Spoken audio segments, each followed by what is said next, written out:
Hydration test, endurance ride. What the hell am I talking about? Well, today I did a 90-minute endurance ride. No, not on my good girl right here. I did it on the indoor trainer. Why? Because it was a heat index of 106 outside, so we had to do it inside. Well, also means the humidity is coming up. So what I wanted to do was measure how much water do I lose during my rides. So specifically, how much do I have to drink in order to maintain my performance at a high rate? In today's video, I'm going to show you the ride, a little bit of it, but mainly I'm going to show you how to calculate everything so that you can perform at your peak. And it doesn't have to be a 90-minute ride like I did today. You could do this over a half hour or an hour and extrapolate the results from there based on the time period and temperatures that you need. All right, so first things first, go on to the Garmin app and we look it up. Did 1 hour, 30 minutes, 34.18 miles. I did one of those hill climbs. Holy crap, was it tough. Inclines of 15+% for over a mile. It was nuts. It was really cool though. 1,200 calories burned. The majority of this was done at a speed of 22 miles an hour, 60.4 maximum. That was going down that hill. It was just totally nuts. But here's the deal, and here's what I did. I weighed myself before I went on the ride completely naked. After I'd gone to the bathroom, like no clothes, nothing, okay? Weighed myself, and I came out with a weight of 170.6. All right, then what I did is I weighed my water. I took my food scale, don't have it with me, I put my water on there. I weighed it, I weighed my water. Why did I weigh my water? Because I also have to account for how much am I drinking during this training session. Remember, I did this for 90 minutes. So I weighed my water. Water came in at 35.77 ounces, and I had 17 grams worth of carbohydrates. So again, I'm accounting for everything that I put in myself along with my base rate. After the 90-minute ride, which was really good. I mean, it was a recovery ride. That's what it was for me today. Nothing too tough, but felt really, really good. I was really excited.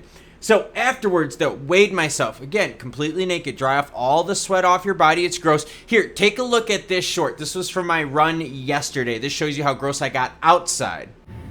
All right, here's how you can tell if you had a good workout or not. Take a shirt. Oh, yeah, look at that sweaty goodness. Fucking A, man. That was a good one today. Woo.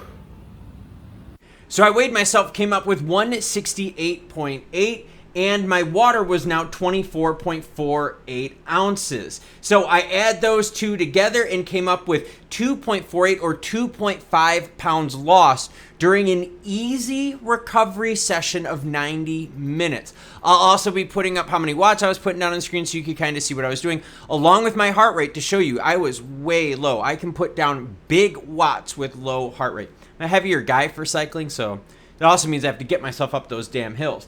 2.5 pounds of total weight loss, or 1,133 milliliters sweated out during that time period. Now, to maintain peak fitness, you need to be at a hydration level of 70%. Now, you can hydrate higher than that, but you also have to be very careful how it feels on your stomach. It does not feel good if you slam a whole bunch. No, take little sips at a time, but 70% of what your total loss is to still be in that peak performance window. Now, if you don't want to do the 90 minutes, just do this for an hour. It's pretty simple. Weigh yourself before, yes, completely naked because your clothes are going to get sweaty and gross at the end. Weigh yourself. If you're going to be doing fluids with this, weigh your fluids before, and then weigh yourself and your fluids after. Take the difference between all that, and that's how much you've lost. Multiply that by 0.7, the 70%, and that tells you how much you have to drink in terms of pounds. Convert that over into milliliters of water, and you're good to go. So for me, during a 90-minute indoor recovery session, and I also had the Garmin Tempe on. I've actually got the Garmin Tempe on the other side of my bike bag here. Garmin Tempe, great temperature sensor too. I love it because I'm starting to build a catalog of all the different temperatures, humidity. So when I start doing my duathlons coming up here soon, I'm also doing 2 more fitness races. I know how my body reacts, especially in indoor training because I'm going to have to train a lot more indoors as the heat index outside down here in South Carolina is just going to be peaking. But the deal is this. I would have to hydrate 793 milliliters during that 90-minute time period. One of those little water bottles from Walmart is 355 milliliters. So essentially 2 of those. Think about that. 0.8 of a liter of water you have to hydrate, or I would in my case, during this exercise session to maintain my performance. Now you can change up the variables any way you want, right? The amount of duration that you're doing it for, the activity. For instance, I've done these also when I run. I sweat way more than when I bike. My hydration level has to be way higher.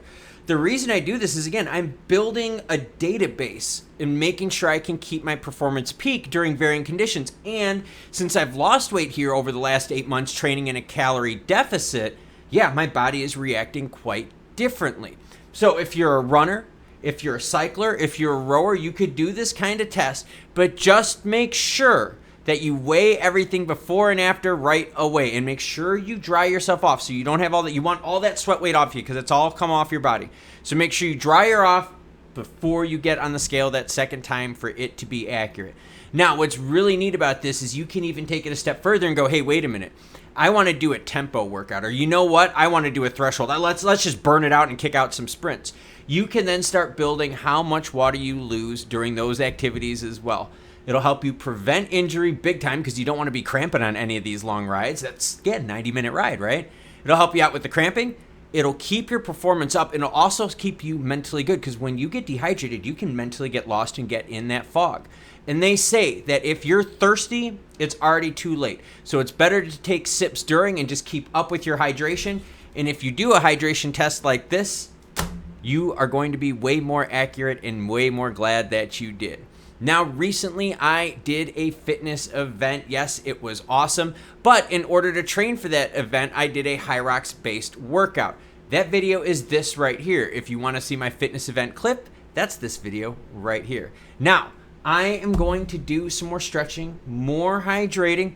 I might even do another ride today. Overachieving, you cool cat. Have a great rest of your day.